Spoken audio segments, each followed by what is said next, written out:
Alrighty, hey gang, welcome back, you guys. Happy Wednesday. Another episode of Stove Chat, episode 36. And I'm Matt, as always, and welcome everybody. So I'm Matt from Walker Stoves, and we're here checking out masonry stoves, masonry cook stoves, rocket mass heaters, rocket cook stoves, all kinds of wood burning stuff. And I'm here to talk about them and help you guys build them. You can check out my site, walkerstoves.com, where I've got plans for sale and all kinds of stuff published there to take a look at. And that's what we're here to do. Talk about folks who have plans, folks who are building rocket stoves, folks who have built rocket stoves and stuff like that. And I'm here to help you guys build the best you can. You know, my goals are to get our whole world burning as cleanly as possible. So that's what we're here to do. So all right, there's my intro. Thanks for letting me do that, everybody.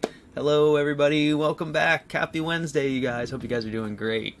Looks like the gang's all here. Nice to see y'all. Awesome. Love to see all you guys. Hello, hello, hello. Hope you guys are having a great day. Happy early December. Yeah, hope you guys are good. Hope you guys are having good fires. Thanks, Belgian Gulch. You know, I gotta tell you, every time right before I start, I always have like just a moment of sheer panic, and wonder what I'm gonna do. But I kind of have it loosely assembled in my brain, and then it just sort of comes out however it comes out. So hey, Dragon, nice to see you from Serbia. There, that's awesome having people from all over the world. I sure appreciate all you guys. Thanks for being here. So we got some great stuff today, you guys. We got a great show. We got some great emails, some good questions. I've got a few great things to talk about. We've got an announcement to make, and a couple announcements, I guess. And yeah, whatever you guys want to talk about. So by all means, as always, you guys feel free to throw the questions in the chat. We're here to hopefully catch some folks live who need some advice, so that's a big part of why I'm here. So if you've got questions or working on a build, please throw it in the chat, and we'll just get started. So the very first thing I want to cover today is exciting news from our very own Belgian Gulch.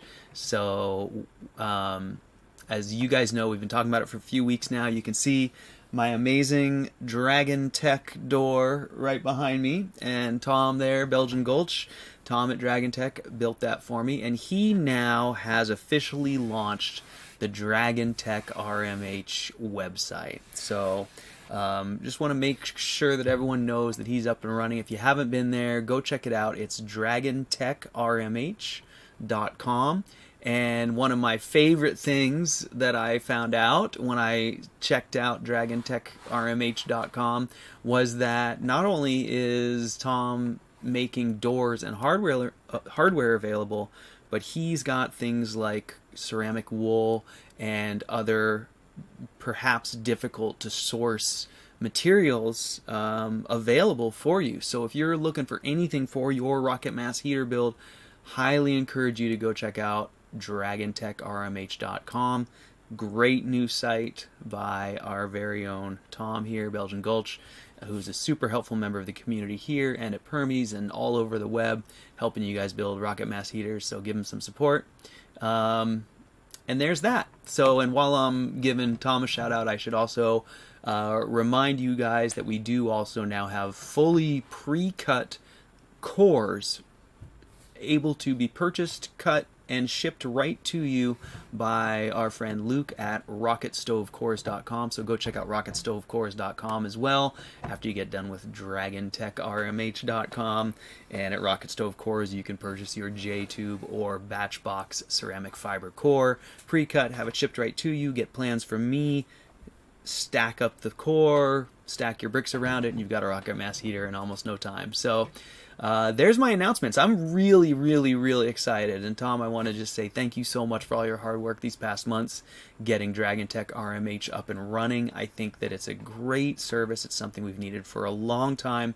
You are probably I was going to say you have no idea, but you're probably starting to get an idea of how many inquiries I get from folks who wonder how they're going to attach or how they're going to approach sourcing their secondary air parts or their door parts or their other difficult to source parts. So I'm really excited that you've got that going, Tom. And I think that together, like I've said many times, my goal here is one of what I really want to do is get the whole world burning cleaner. Just this morning I woke up, and of course it's really cold out, and so I live on a hill with a pasture down below me, and my neighbors, plume of smoke from their box stove and wet firewood was just filling my entire pasture with a cloud of wood smoke. And that's the norm in my neighborhood, in my rural neighborhood, and I think in rural neighborhoods all over our country and all over the world, and I know we can do better. So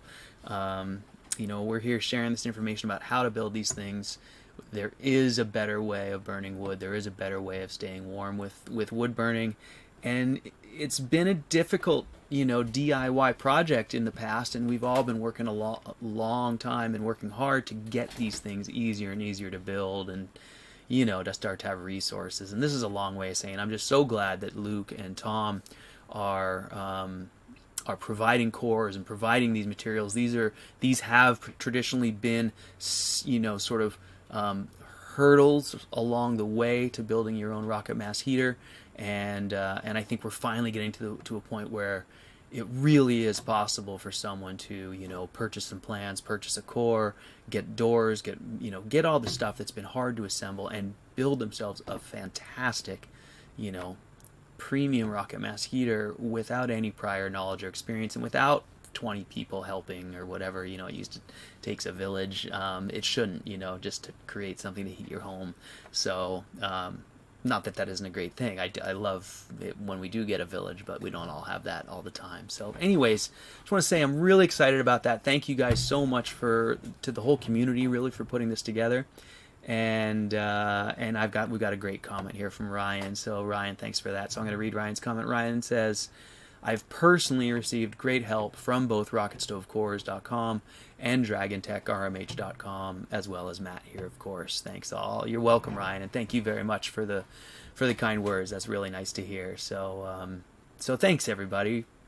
Just really want to say that I'm really feeling the community appreciation today, this week, and want to make sure that that we spread it all around, and that we let you guys know that it's a whole group of people that are working hard to make it possible to build these things. So Belgian Gold says he's offering RA330 stubs or full tubes now as well. So if you've been sort of struggling with sourcing RA330 for your high temperature secondary air pieces, he's now a supplier of that as well. And I think that's really great, by the way, for international customers, because I know that rolled alloys, at least for my European customers, some of them were having a hard time finding it in Europe. So perhaps there'll be some of them reaching out to you there, Tom, to get a hold of that stuff. So awesome news, everybody. I'm so excited about all that. So yeah,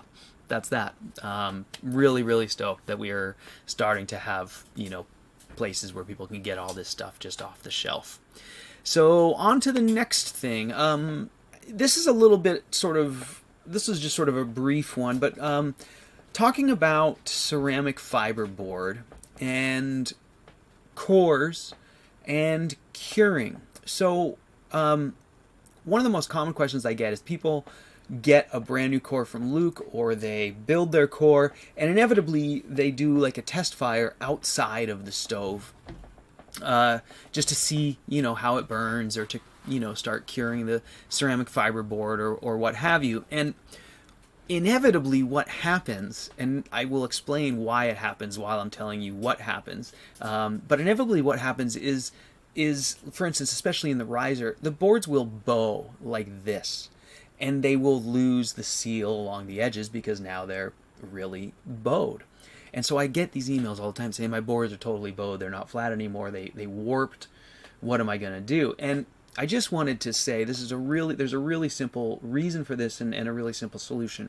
When the boards are brand new, they're uncured, and when they cure, they change shape a little bit. And what's happening, I could be doing it wrong, maybe they shrink on the inside, so maybe they bow like this. But at any rate, the hot side, definitely on the inside of the core, is significantly hotter than the outside, especially when it's not captured in any masonry.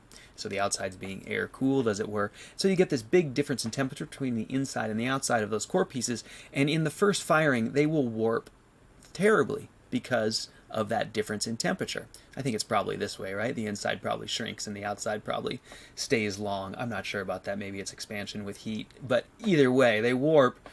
So all you need to do to fix that is just flip them over and burn them again. And eventually what you're going for is getting them cured all the way through. At this point, when they're bowed, they're only cured halfway, or maybe not even. You may have just cured the inner surface.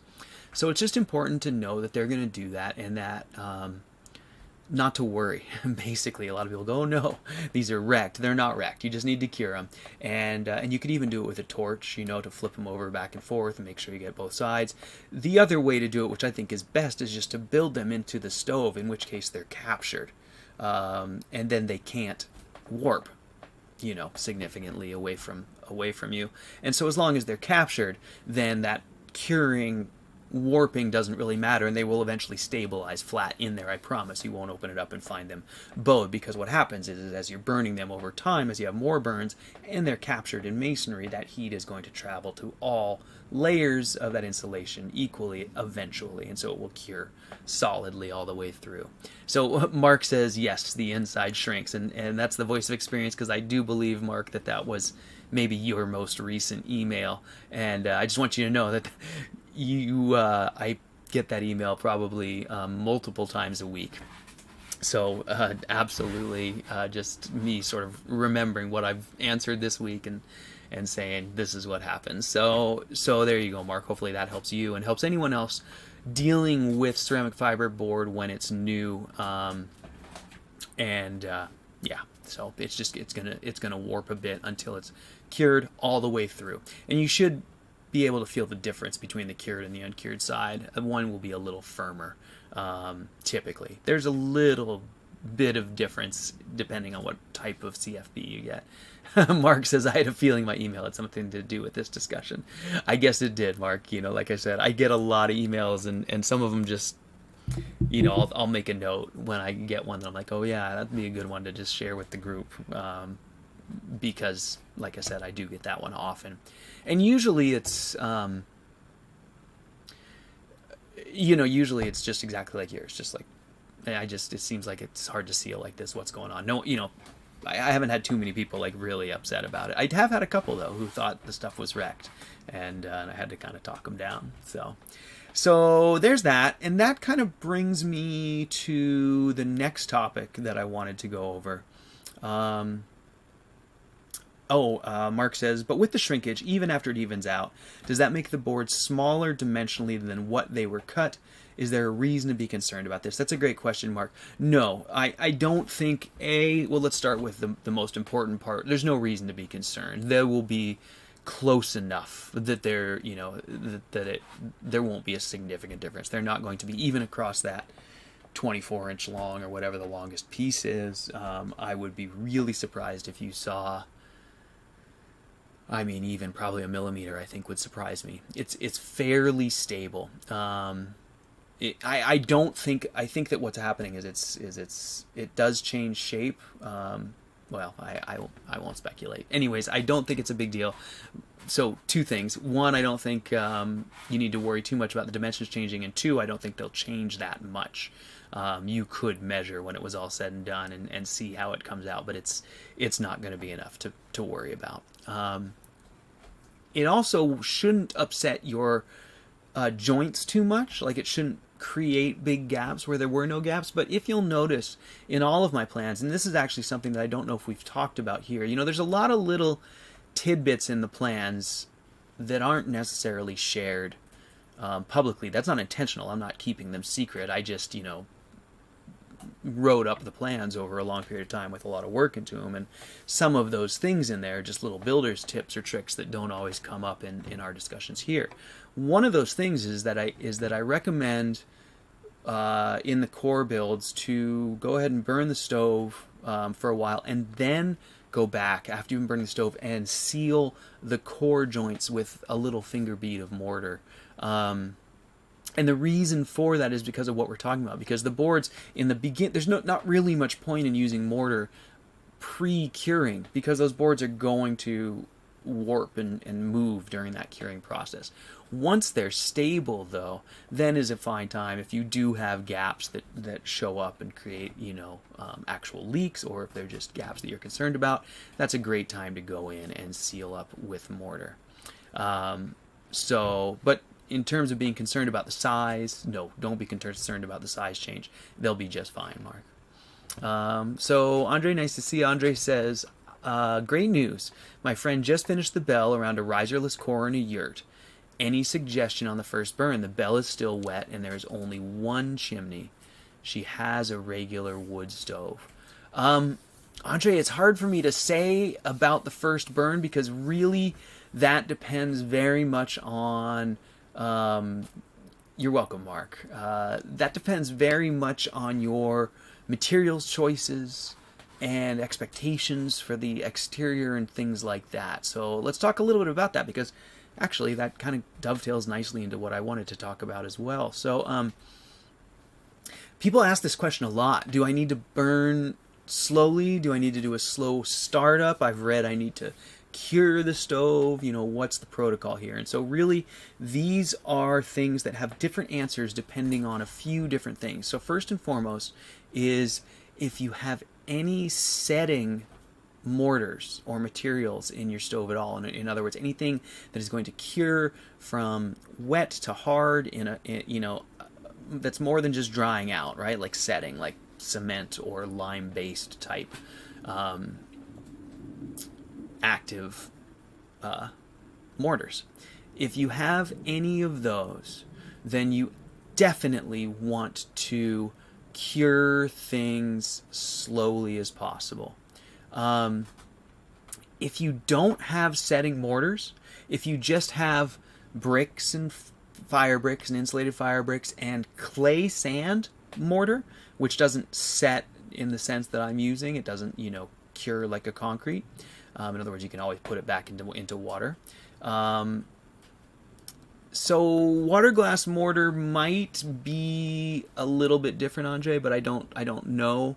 I don't think so, although it is a setting mortar. But here's what I'm going to say. And actually, in your core, I wouldn't worry too much about it, because the core is going to go through really dramatic temperature changes anyways. So with regards to the stoves, typically what I say is no.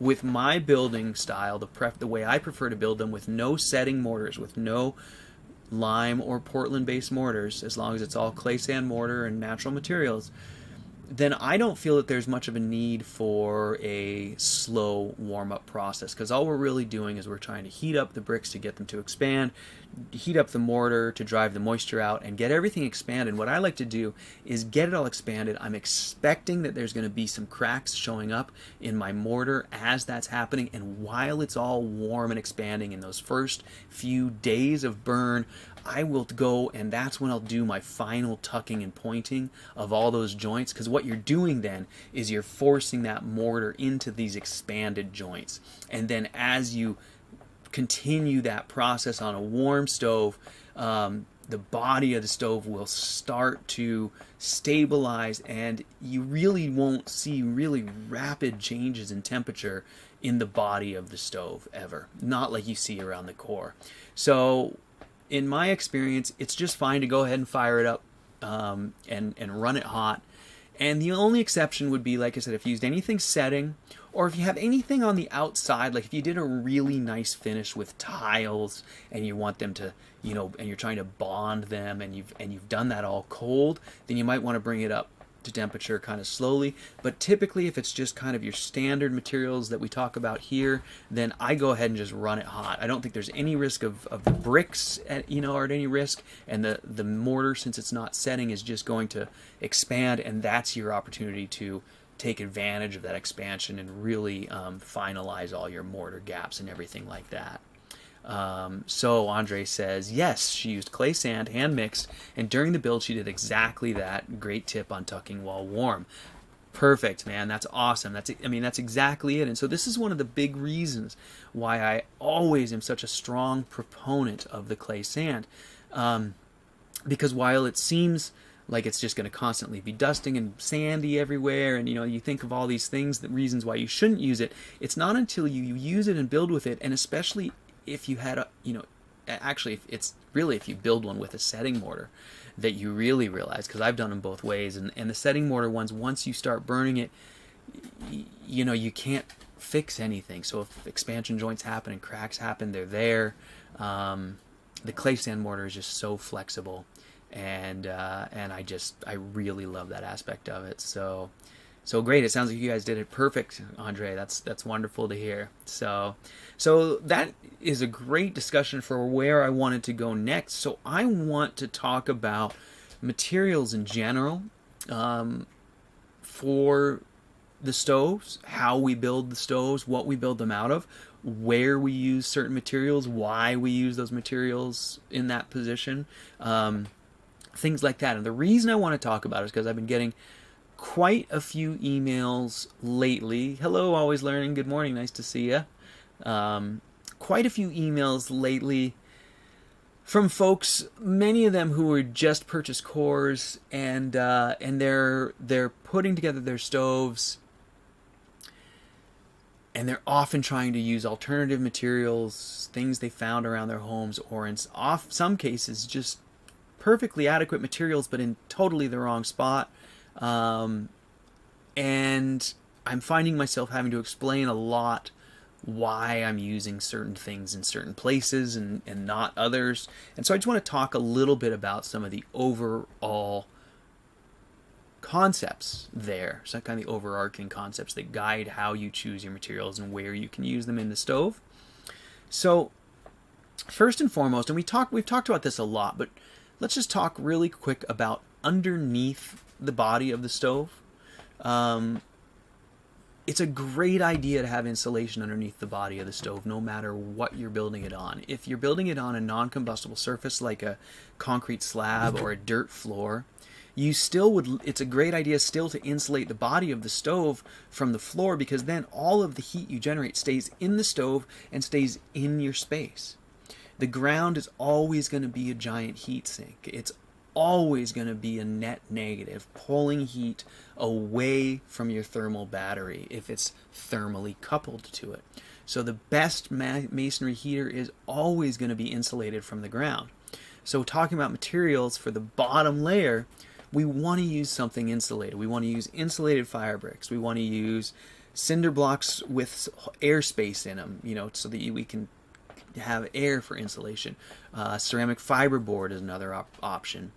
A raised platform with perlite filled in the inside, like a raised hollow platform with an infill of perlite, is another great insulating layer. So the very bottom layer of your stove, it's never going to get very hot. The layer between the floor and the stove, it's never going to get very hot, so we can be a little bit more we have a wider range of materials we can use. We can use setting things like concrete underneath here.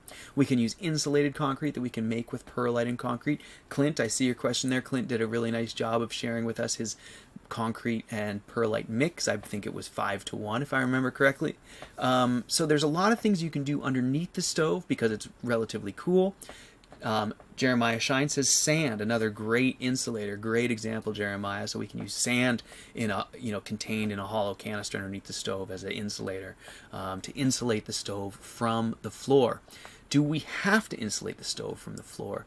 Only if you're on a combustible surface. I just told you it's a great idea on any surface, but you only have to if it's on a combustible surface. If you want to couple it to the ground and let the earth be a giant heat sink for your thermal battery, you can do that, but your best bet is going to be to insulate underneath. So moving on up in the stove, now we're getting up into the first few layers of the stove.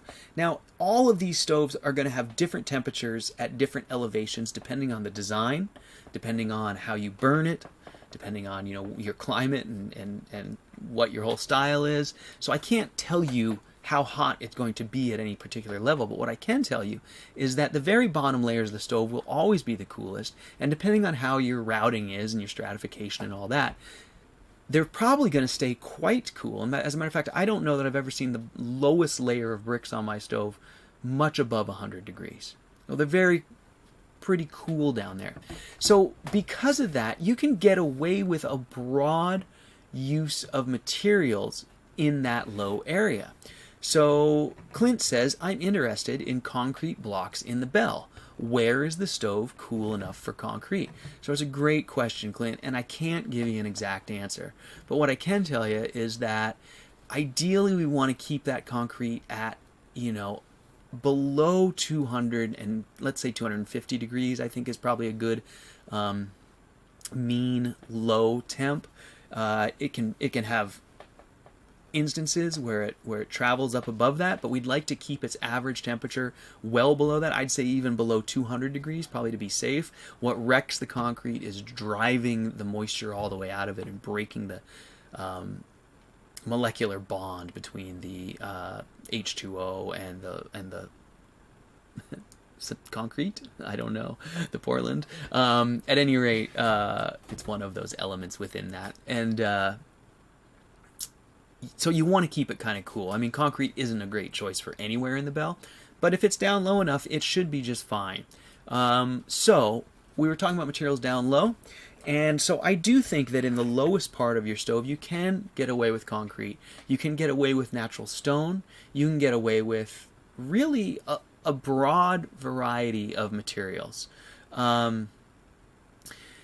But at some point, as you start to move up that stove, you're going to start to run into issues with things like concrete and even with things like natural stone. And so this is the big one I wanted to cover, is things like natural stone.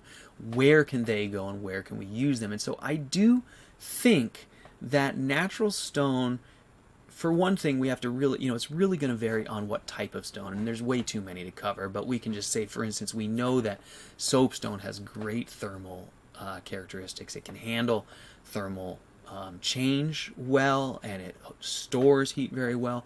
But there are other stones, and I believe granite is one of them, that are very brittle and won't handle those temperature swings across a broad surface.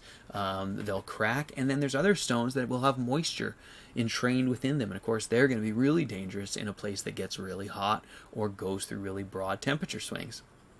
So what I'm trying to say is natural stone is just fine in a lot of parts of your build, depending on what kind of stone it is. And I feel really comfortable putting stone on benches and on bench tops. I've never built a bench that got a top that really exceeded 200 degrees at any time. I think most stone can handle that. It also heats up rather slowly. Excuse me, I got something in my throat. Heats up rather slowly in those bench locations. So I don't worry too much about stone there. So I have stone on my bench top. I have flagstone. And I think it's a really, really great material there. I think you could use concrete as bench tops. I just cast it with a non-metal reinforcing, like a burlap, I think, to try and give it some reinforcing, material inside, but without the temperature change, size change that metal has. I think metal, like rebar, might tear it apart. Wire would probably be okay, chicken wire, but I'd prefer to see something like burlap or canvas in there as a support with the as a composite substrate within the concrete for your tops if you're going to use them in hotter areas. And then we're moving on up in the stove, and now we're going to get up into the higher parts of the bell. Maybe it's the part around the riser in a regular risered stove, or in my riserless cord cook stoves, this is going to be the top, 4 layers, 5 layers, whatever, around the core and near the cooktop.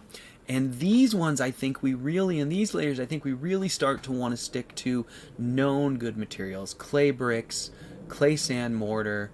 You can probably use some natural stone on the outer parts of it, but I wouldn't put them exposed to any of the inner parts of the stove, unless you know that they're known good stone for heat. And then in particular, top caps. So I've had a lot of people asking about top caps over the riserless core, or top caps on their bell.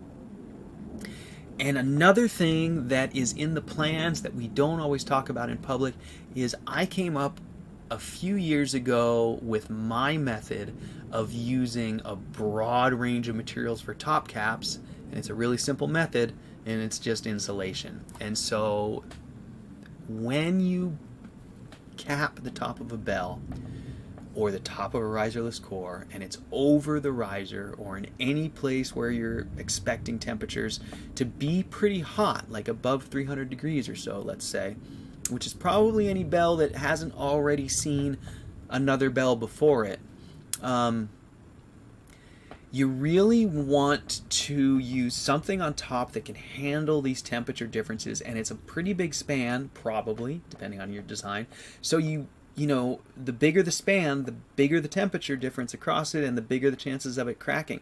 So if you use insulation, like a sheet of ceramic fiberboard, as your top cap, then you have a whole lot of options with regards to what you can use for your top cap on top of your insulation.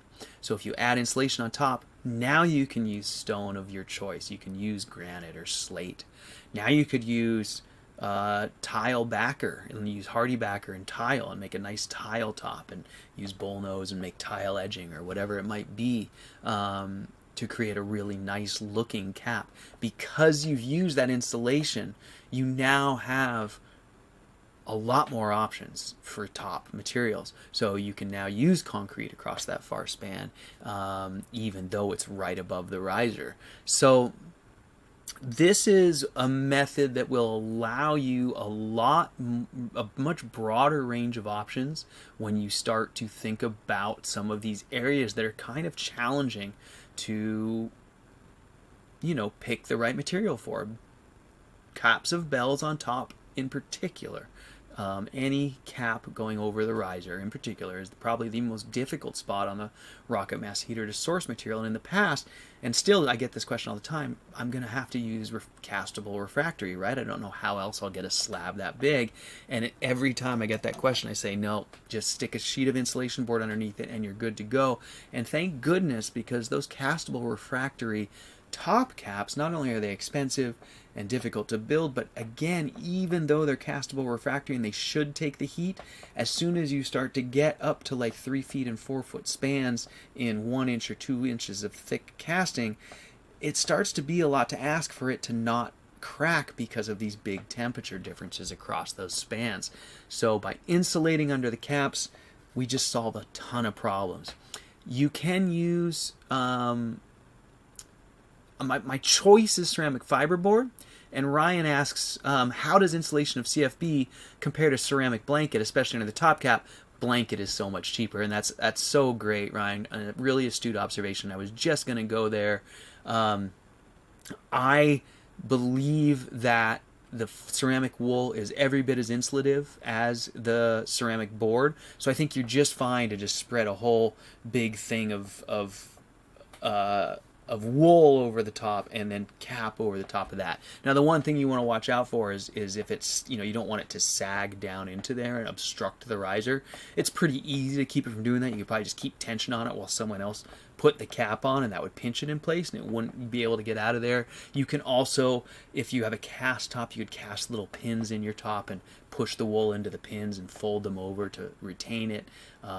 There's a whole host of ways you could probably get that stuff to stay up there, but do just be aware of that with the wool. That's my one concern with the wool. I actually think it's probably a better insulator, to be honest, because it's lower density.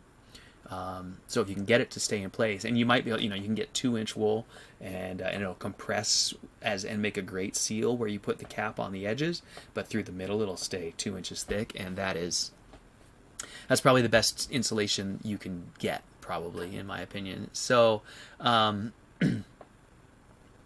yeah, there's that, and that tip right there, I want you guys to remember that throughout your stove build. Anytime you get into a situation where you're like, ooh, this is kind of weird, I've got, you know, we've talked about it before with expansion joints, metal and masonry coming together, to always use ceramic wool as an expansion joint. But really anywhere where you're at all concerned about temperatures and expansion and heat coming in fast and changing the shape of things, those new materials that we have access to, ceramic wool, ceramic fiber, give you so many options to be able to manage temperatures inside the stove that I think it's kind of a no-brainer to start to use this stuff in places like that. So let me catch back up with chat real quick and make sure I caught everybody. So Mark says, for hairline cracks, I tuck pointed with pure clay slip while hot, easier to force in the crack with his finger. That's great, Mark. Yeah, awesome. So, great discussion there, you guys, on all that stuff. I have been getting, like I said, a lot of questions about people wanting to put stone and things in certain places, and I'm like, yes, but. So it's sort of it's one of those things. You would think stone is totally impervious to heat, but it's the difference in temperature across the span that really makes it. So Belgian Gulch says ceramic blanket is the duct tape of RMHs. It's true. And I commented on that, I think, Belgian Gulch, when I saw you redoing your big shop stove this summer, and I remember how excited I got about how easily you sort of addressed some areas that normally would have been like head scratchers for first time builders. And once you've done it a few times, you kind of get in there and you go, oh right, we just throw a lot of ceramic fiber in there, cover it with mud, it looks like it was meant to be there. And it's just it's really so flexible and such an easy way to get these shapes that you see in your head to come to life. And I just really want to encourage anyone who hasn't done it that once you dive in and get your hands on this stuff, it's really intuitive and really simple. So Jeremiah Shine says, any uses for weathered insulation brick? I'm not sure what you mean by weathered insulation brick, Jeremiah. Do you mean like, are they really light? Are they actually like light kiln brick, or are they something else? I'm not sure what you mean. Or do you mean insulation material, like insulating material? I'm not familiar with that material. Clint says, you talked about cushions controlling output over your bench bell. Have you ever tried that on the glass cooktop to send all the heat to your bench? Great question, Clint. I've had a few customers ask me about exactly that, and we talked last week about well, as a matter of fact, you were the one who brought it up, your lovely Aga that you had at your old home. The Agas do have that feature. They have that cooktop lid that comes down over the cooktop. And I'm going to say this, Clint. I think it's a wonderful idea. It works excellently. I had a customer in London do that on their stove. They were building, much like you, they were building a water heater cooktop combination. They wanted to push as much heat downstream, so they covered the cooktop. However, the one thing I don't know, Clint, is if it will work with the glass top. So I have a theory. The glass tops are rated at about 1300 degrees Fahrenheit continuous use. I know they can take hotter, but I'm pretty sure that they're holding up to the abuse that we give them because they have the ability to shed that heat out the other side. They radiate it so quickly that the actual material can stabilize itself at a temperature that it can stand. I've often wondered, because I've had people say, well, what can we do double windows, to keep the heat from coming into the room? They just want to look at it, don't want to feel it. And I've said this too, and I've often wondered if once you cover that glass up, if you're dooming it to failure. And I don't know the answer to that, Clint, and I apologize to say that I can't give you a definitive answer. What I can say is that, if that's a really important feature for you, you may consider changing from the ceramic glass to a cast iron cooktop. There's a whole host of wonderful cast iron pieces you can get for cooktops. You can either buy griddles, and just fit them into your stove. They come in various sizes. I think Lodge makes one that's a pretty darn big one. You can buy old flat tops from commercial kitchens. That whole top piece of a commercial flat top is just a cast iron griddle, so that's an easy piece to retrofit to a wood cook stove build. And lastly, there are pieces made by Piesla and other masonry heater hardware builders. They offer cast iron cooktops, usually with like rails and things already attached to them, and they're meant to be installed on a heater that you build custom for that cooktop. And our friend Sue at Northstone Heat could help you source some of those if you'd like to look into those choices. So to reiterate, I think covering the cooktop to push heat downstream is an awesome idea and a great way to go. Whether or not the ceramic glass can take it, I don't know. I don't even, like, if you ask me to predict whether it can take it, I'd just flip a coin. I really am unsure. It seems to me it's right at the cusp of what it can take. I would be not surprised to find out that it was fine, and I would be not surprised to find out that it broke every time it got covered in insulation. I just don't know. So I hope that answers your question, Clint. I definitely think it's an awesome idea, and I think the AGA implementation of that idea was gorgeous. I would love to see something like that. I do have a picture of the stove in England. I'll share it with us on next Stove Chat. It's really nice looking, and I think that it did a nice job for them pushing more heat down to the water heat exchange area. So Jeremiah says, I consider aluminum foil as duct tape. Yeah, that's true. Aluminum foil is the duct tape of RMHs as well. And Jeremiah, I see what you're saying. Jeremiah says when he was talking about outside he talked about insulated kiln brick. Anyways, he's asking me about insulated brick. I'm sorry, I gotta catch up and find where your original comment was there, Jeremiah. Okay, he says any uses for weathered insulation brick. And right, so kiln brick in particular can be really run down by being left outside. They're so porous, they really soak up moisture, and you'll find them after being outside, and they'll kind of look like marshmallows after a while. They usually have moss coming out of them, and all their edges will be rounded. But they're still really nice units of insulated masonry. So Jeremiah says, can I still use them? And the answer is yes, you can. And what I wouldn't do is just put them right into a stove core and start burning, because they'll probably explode because they've got so much moisture in them. But what you can do is bring them in, get them drying out, stack them up next to a warm stove for a few months, push that moisture out of them, and if you can slowly re-cure them, my experience is that they're actually as good as new again. And even though they have bad corners and edges and stuff, you can still use mortar to square them up as you build, and you can use them to be honest with you, my very first core, the core, Jeremiah, that you mimicked there, because I know that you copied my first insulated brick core.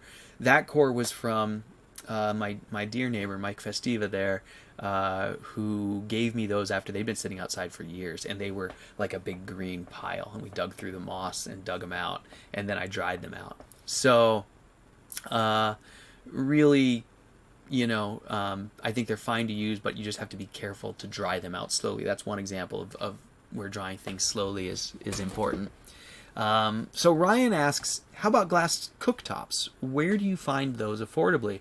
So it's a great question, Ryan. And, I've had really good luck just finding old broken ranges. You can find them. I found them at our metal salvage place, like the dump. If your dump has a metal, separate metal section where people take their old appliances and stuff, there'll usually be a bunch of them sitting there. And I just go ask the guys, I say, I just want to cut the glass out of there, and they'll say, no problem. I've gone to like places that take appliances from people, like places that sell appliances and have the old, uninstall the old ones from their homes, and they'll often have like a whole farm of dead ones out in the back. And same thing, I'll go ask the service guys and say, hey, and I'll usually offer to buy them. I'll say, hey, can I buy the glass lid off of one of those if I just go take it off? And I say I brought my tools, and they usually do, and I've gotten them for like $5 or $20 or free, depending on who I talk to and how they're feeling that day. So So pretty much salvage places, anywhere that you think you're going to find dead ones. And if you're in an area where you don't have access to those, I think it's worth a Craigslist ad. And just say, hey, I'll come pick up your dead glass top kitchen range. Because I guarantee you there's someone with no truck, who has a kitchen range that they just dragged out the back door and threw it out by the woodshed and put the new one in and still like, oh, I'll get that to the dump one of these days. And they would jump at the opportunity for someone to come haul it away. And that's how I've gotten Kiln Bricks as well. Same kind of thing. And salvage bricks. A lot of times people will just see that stuff as a pile of stuff that's been on their property for a long time. So that's my best answer for finding ceramic glass, Ryan. I haven't really had much luck finding a full-size cooktops new. There are some, but they're real expensive. You can buy pieces of glass new that aren't too expensive on places like eBay. And maybe we can get Belgian Gulch there to start stocking a few regular sizes Robacks in his store. I'm not sure if that's a viable piece of material or not, but it might be. But at any rate, that's the best way to go about sourcing that glass, as far as I know, Ryan. And you can use plain Robacks. It doesn't need to be the cooktop style. The cooktop style tends to be opaque and kind of has texture on one side, whereas the Robacks is usually more clear with an orange or a green tint, and it usually is just like glass, smooth on both sides. So there you go. So Augustus says, hi Augustus, by the way, thanks for being here. Augustus says, hello from Maine. Great show last week. Thank you very much. Do you cover the secondary air intake on the new Dragon Tech door when you're not burning? Augustus, I don't. And I should. Like, if every last nth degree of heat retention and all that was mattering to me, which, it usually does. And in the old days, I used to. But what can I say? I haven't been covering it. And, I've been in this house with that stove now, I think, for 4 years or something. And stove's fine. Doesn't cool. It's warm through the night. It does seem to make a difference if I cover it. I have gone on and off with covering it. If I had a real convenient cover, I would. Like if Tom offered a tiny little end cap for that thing, which might be another piece, Tom. Might be something to offer. End cap for secondary air, or maybe a flip. You could offer the one with the I don't know, flip down, flip up. I don't know, some kind of closure. But it would be better. Augustus, I feel like I'm busted here. I feel like I got in trouble. It's funny. I'm trying to make excuses. I realize that I'm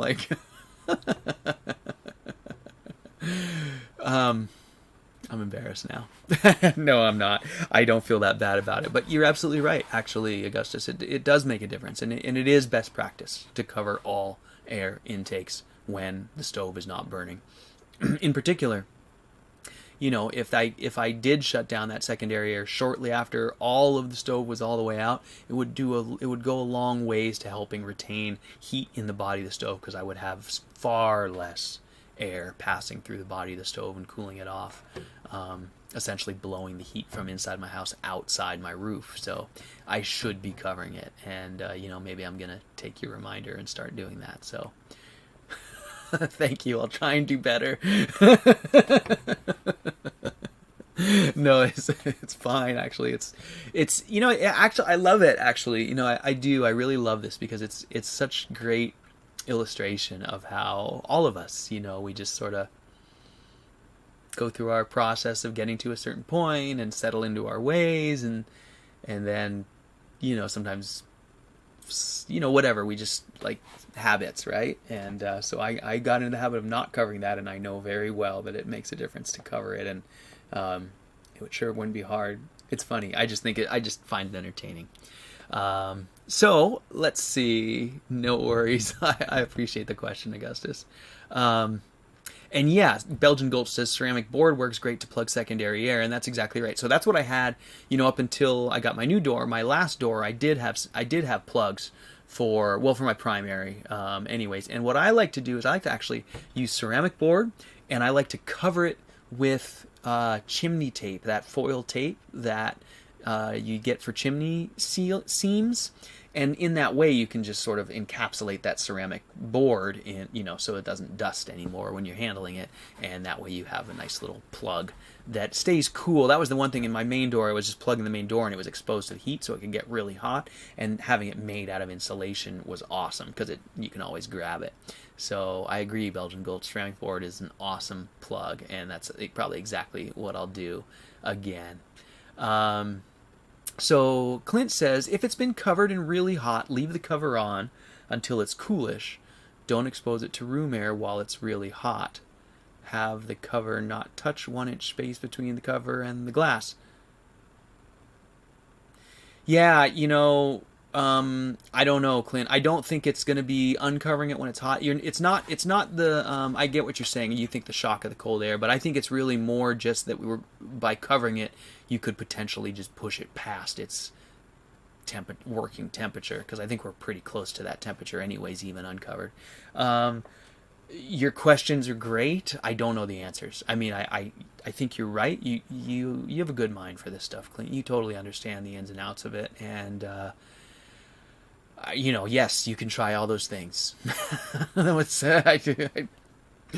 wish I could be more definitive. Like I said, you have a really good handle on what the issues are going to be. There's the temperature delta across the piece, temperature delta, cooling it too fast, heating it too fast. But more importantly, in the case of just covering it, I think it's just really just peak temperature going beyond what it can handle. So I don't know what to tell you, man. Like I said, cast iron definitely is okay.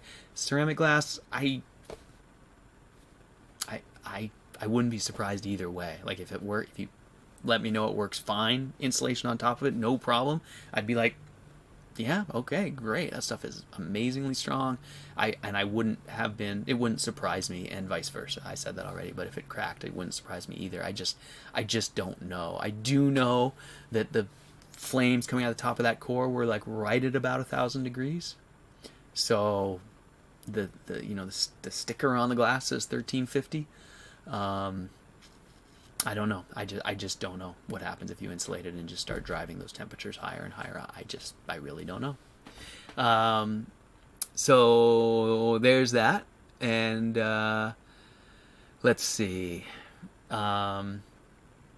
Tall Shadow says, I cover my primary secondary air flap after the fire is out and does help retain heat, as Matt suggested, but don't sweat it if I forget or am lazy. That's good to hear, Tall Shadow. So you are saying that you are better than me, but sometimes, not always. I actually, it's really good to hear other people and the way they manage these things, because, like I said, it's real easy to get into a habit. So Jeremiah says, these kiln bricks are a mossy hill currently. Yeah, right. I know. That's how mine were too. It kind of feels like you're like excavating a hobbit warren or whatever. And the outside ones might very well be wrecked. We had that where the outside ones were like just crumbling. But digging out from the inside of the pile, they're moist, but they were still sound. And so, like I said, just get them somewhere dry and start curing them and they should be fine. And Clint says, I also took the elements when I salvaged the glass and I wound up all the nichrome wire.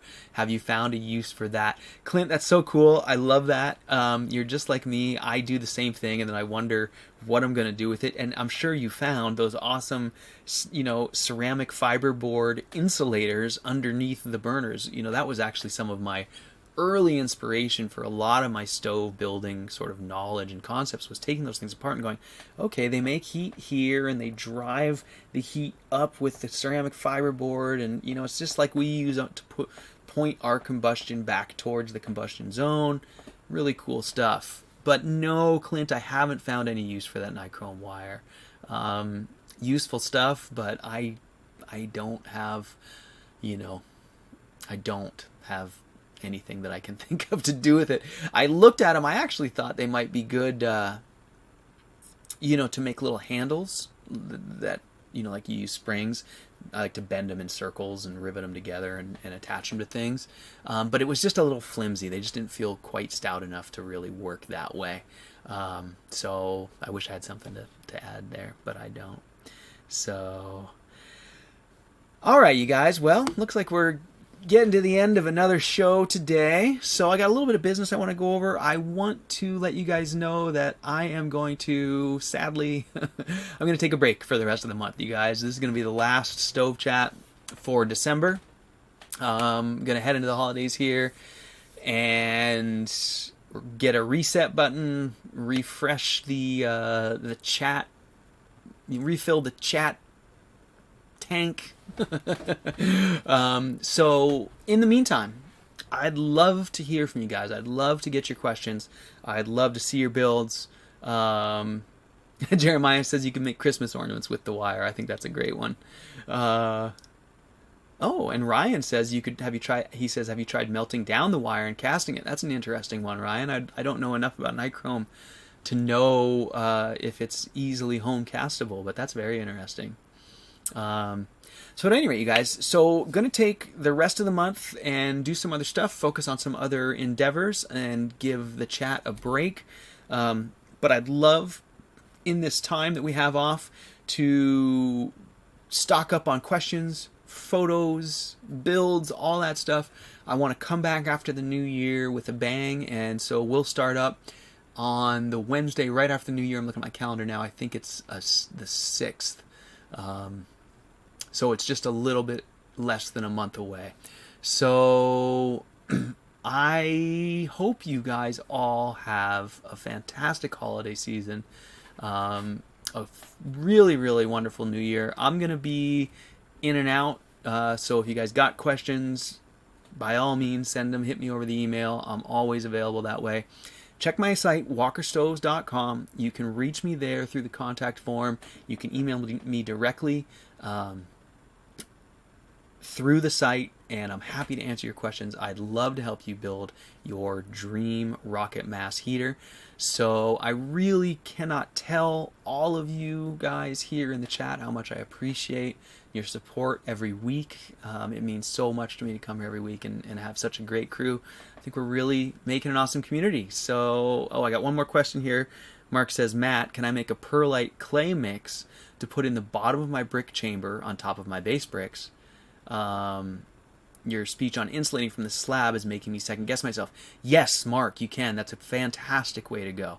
Just make a perlite clay mix. It can actually be mostly perlite. It won't compress much as long as you just have a little bit of clay in there. You want it to kind of be like Rice Krispie treats if you can, and that'll do a really good job of giving you a really good thermal break from your slab. And I do think it's worthwhile if you can do it. So all right, everybody. So Happy New Year, Happy Holidays, Merry Christmas, all that stuff. Thank you guys so much for being here, for all your support and comments. And let's start it off in 2021 with a bang. We'll come back, kick off the new year, and have a whole new season of Stove Chat. So all right, you guys, I'm gonna hit the outgoing video, and I'll see you guys in a month. Have a great holiday, okay, you guys? Holiday season. Thanks, everybody. See you guys soon.